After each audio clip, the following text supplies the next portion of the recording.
हिजाब पर आज नहीं हो पाया सुप्रीम कोर्ट में हिसाब किताब, 2 जस्टिस में बटा हुआ फैसला आया। फिलहाल बैन जारी रहेगा, अब बड़ी बेंच में सुनवाई होगी। ओवैसी कह रहे हैं कि रोक हटाने की वकालत वो अपनी तरफ से कर रहे हैं। हमारे साथ इस वक्त AIMIM के मुखिया असदुद्दीन ओवैसी जी लाइव जुड़ रहे हैं। ओवैसी साहब, स्वागत है आपका आज तक पर। मेरा पहला सवाल आपसे यही कि आप जस्टिस सुलिया की जो बातें हैं उसका हवाला दे रहे हैं, लेकिन दूसरी तरफ जस्टिस गुप्ता भी तो हैं, उनका तो यही मानना है कि बैन बरकरार रहे। ऐसे में आप कैसे कह सकते हैं कि रोक हटा दी जाए? नहीं, हम तो उम्मीद कर रहे थे कि सुप्रीम कोर्ट से यूनानिमस जजमेंट आएगा हिजाब के फेवर में, मगर सुप्रीम कोर्ट के दोनों जजेस ने डिफर किया है, तो वो उनका वो राइट है, हम उसको रिस्पेक्ट करते हैं। अब जस्टिस धूलिया साहब ने जो कहा है, मेरी नजर में वो सही बात उन्होंने कही है, क्योंकि उन्होंने क्या कहा है, उन्होंने ये कहा है कि चॉइस एक बहुत बड़ी चीज होती है किसी भारत के नागरिक के लिए, और उन्होंने कहा कि चॉइस ना ज्यादा ना कम वो चॉइस है। उन्होंने आर्टिकल 14 और 19 का हवाला दिया है, तो मैं उसको मेरी नजर में वो एक बेहतरीन फैसला धूलिया साहब का था। लेकिन दूसरी तरफ एक राय ये भी तो है ना कि जो एसेंशियल प्रैक्टिसेस में नहीं आता है इस्लाम में, उसको लेकर क्यों इस तरह की बात की जाए? बात स्कूल में यूनिफॉर्म की है ओवैसी साहब, बात स्कूल में यूनिफॉर्म की है। ये जो गुमराह किया जा रहा है कि देश भर में हिजाब पर बैन लग रहा है, ऐसा नहीं है ना, ये बात स्कूल में यूनिफॉर्म की है। नहीं, देखिए, अगर आप यूनिफॉर्म में एक सिख लड़के को टर्बन पहनने की इजाजत देंगे, आप स्कूल में एक हिंदू लड़की को विभूति, सिंदूर और मंगलसूत्र भी अगर पहनना चाहे तो पहनने की इजाजत देंगे, मगर आप एक स्कूल में एक मुस्लिम लड़की को हिजाब पहनने की इजाजत नहीं देंगे, तो वो राइट टू इक्वालिटी के खिलाफ है, और वो आर्टिकल 19 के भी खिलाफ है, वो राइट टू चॉइस के भी खिलाफ है।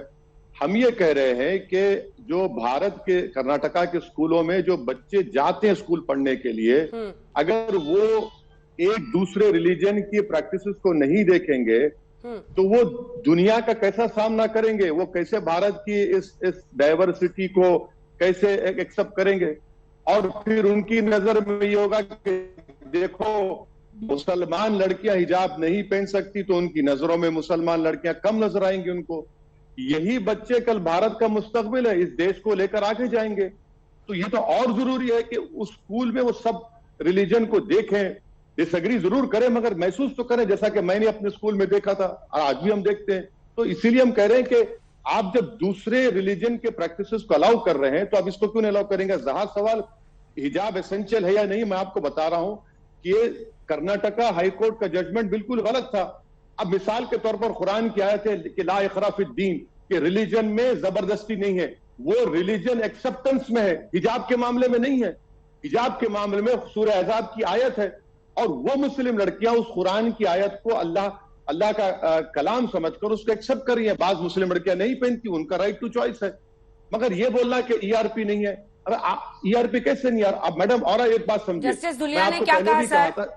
ओवैसी साहब, जस्टिस धुलिया ने क्या कहा? उन्होंने कहा मैं ये एसेंशियल प्रैक्टिसेस वाली तो बात ही नहीं है इस्लाम की, वो तो लड़कियों की शिक्षा के नजरिए से इस पूरे मामले को देख रहे हैं। आपने सिख टर्बन की बात की सर। नहीं, टर्बन तो इसेंशियल है ना, सिखिज्म में टर्बन इसेंशियल है, लेकिन आप खुद ही बताते हैं हिजाब तो इसेंशियल नहीं है। तो मैं बिल्कुल है, मैं कह रहा हूं हिजाब एसेंशियल है। कुरान की आयत है, सूरह अहज़ाब में कुरान की आयत है कि आप या तो अपने सर को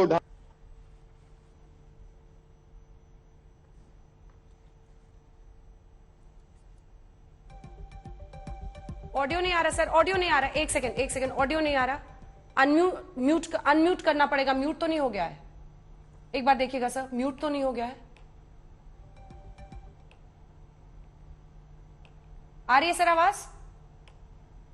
अब आती है मैडम, अब आ रही है। अब आपकी भी आ रही है, अपनी बात पूरी करें।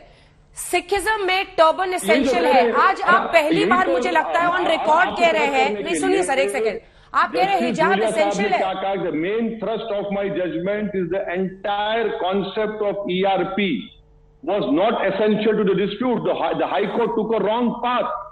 और हाईकोर्ट ने मैडम कुरान की आयतों को उसका मिसट्रांसलेशन किया तो गलत है ना। बिल्कुल आप कह रहे हैं कि इस्लाम में एसेंशियल है, तो जो अनेकों लड़कियां हिजाब नहीं पहनने का चयन कर रही हैं अपने जीवन में, वो सब इस्लाम को फॉलो नहीं कर रही हैं, वो कमतर मुस्लिम है आपसे।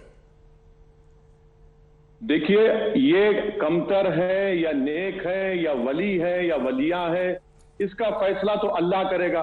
मगर जब अल्लाह कुरान में फरमा दिया है कि हिजाब, निकाब और चादर ओढ़ना, ये कुरान में अल्लाह का हुक्म है। आप नहीं पहनना चाह रही, वो भारत के संविधान में आपका राइट टू चॉइस है। मेरा राइट टू चॉइस हिजाब पहनना है, आप उसको कैसे रोकेंगे? नहीं। और मैं किसी के नेक होने पे या खराब होने पे मैं फैसला नहीं कर सकता हूं, क्योंकि जब मैं अपने गिरबान में सुनिए, जब मैं अपने गिरबान में झांकता हूं तो मैं खुद एक गुनाहगार आदमी हूं। मैं कौन हो सकता हूं किसी का फैसला करने वाला कि ये नेक औरत है, ये गुनाहगार है? ये तो अल्लाह करेगा। मगर जो अल्लाह का कुरान में फरमान है वो तो ये है ना, वो एसेंशियल है। ये बहुत खतरनाक खेल खेल रहे हैं आप ओवैसी साहब। मैं ऐसा बोलना नहीं चाहती थी, लेकिन मुझे बोलना पड़ रहा है, क्योंकि आप एक तरफ से तो ये भी कह रहे हैं कि जरूरी है, अल्लाह का हुक्म है कि हर लड़की को हिजाब पहनना चाहिए। उसके बाद दूसरी तरफ आप कह रहे हैं कि हम जज नहीं कर सकते हैं, लेकिन जज की जाती है ना लड़कियां, इसी बना पर उनको जज किया जाता है कि इसने हिजाब नहीं पहनी है, ये कमतर मुसलमान है। जिसने पहनी है, जिसने टोपी पहनी है वो बेहतर है, जिसने दाढ़ी रखी है वही बेहतर है। ये तो गलत है ना सर, ये स्टीरियोटाइप प्रोपेगेट करना। ईरान से लेकर विश्व भर में ऐसे मुल्क हैं जहां पर लड़कियां विद्रोह कर रही हैं, वो हिजाब नहीं पहनना चाहती हैं, बाल काट रही हैं, हिजाब नहीं पहनना चाहती हैं। आप तो उन पर नैतिक दबाव डाल रहे हैं, दमन का हथियार बना रहे हैं। नहीं, आप देखिए मैडम, मैं आपको कह रहा हूं कि आप मुझे लेक्चर दे रही है। मुझे लेक्चर मत दीजिए, आप सवाल करिए ना मेरे को, आपकी राय हो सकती है। आप ही के इंग्लिश चैनल की एक रिपोर्टर ने लाइव चैनल पर अपने बाल काटे, क्या उस चैनल के रिपोर्टर को हिजाब पहनना था? फिर आप उन मुस्लिम कर्नाटका की मुस्लिम लड़कियों के बारे में, ईरान में जो हो रहा है आपको उसकी फिक्र है, जहां पर फंडामेंटल राइट्स नहीं है।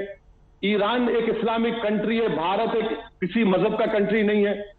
ईरान की फिक्र नहीं है वैसी साहब, लड़कियों की फिक्र है। ईरान की फिक्र नहीं है, लड़कियों की फिक्र है। और विश्व भर में अगर लड़कियां बाल काट रही हैं तो उसका सिर्फ एक मतलब है सर, वो ये कि लड़कियों के लिए हिजाब को दमन का हथियार मत बनाइए, ये मॉरल पुलिसिंग मत कीजिए। आपको अनेकों लोग सुनते हैं देश भर में सर। नहीं, मैं हरगिज आपकी बात को नहीं मानता, आप गलत कह रही हैं। आपको ईरान से मोहब्बत है, मुझे भारत से मोहब्बत है मैडम। मुझे भारत की बच्चियों, मुझे लड़कियों से मोहब्बत है, राइट टू कल्चर, मुझे लड़कियों से मोहब्बत है, मुझे उनके अधिकारों से मोहब्बत है। आपको नहीं है, आपको मोहब्बत नहीं है, आपको सिर्फ उनसे मोहब्बत है जो आपकी तरह हिजाब नहीं पहनती है।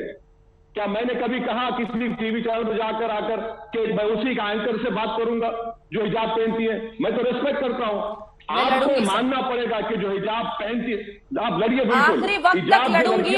अगर किसी महिला का अधिकार है हिजाब पहनने का और वो शौक से पहनना चाहती है, मैं उसके लिए भी लड़ूंगी। लेकिन अगर कोई शौक से नहीं पहनना चाहती है तो मैं उसके लिए भी लड़ूंगी, लेकिन स्कूल में नहीं। जहां यूनिफॉर्म है वहां पर नहीं, बिल्कुल सही है। जहां पर यूनिफॉर्म है वहां पर नहीं, सुनिए,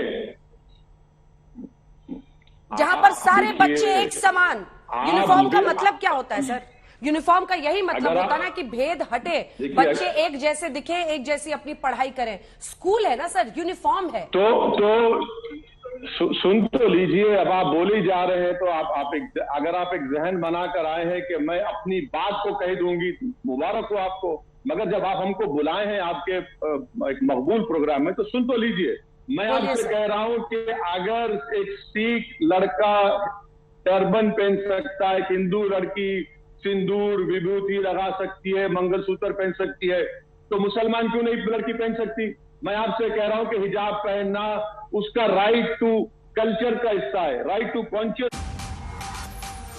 आज तक